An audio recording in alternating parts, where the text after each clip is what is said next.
Step 3 in this course, titled Why Write, is associated with Focus on Writing pages 41 through 51. Like the first two assignments, it's anticipated to take about an hour. You'll notice down here under Outcome Alignment that there's some new information.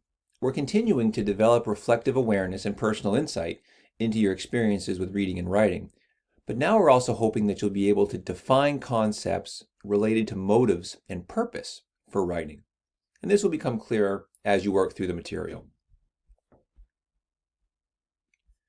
Before you complete this assignment, please read Focus on Writing, pages 41 through 51.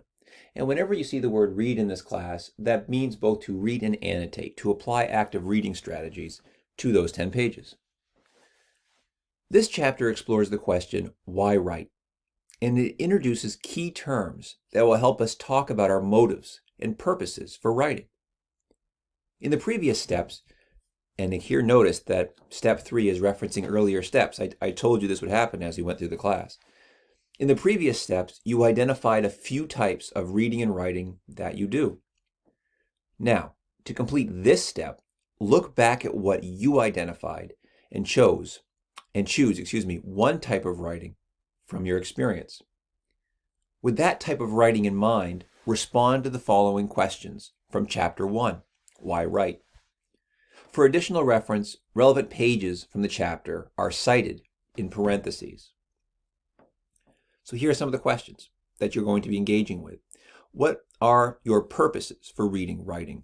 What types of intrinsic motivation drives your reading, writing?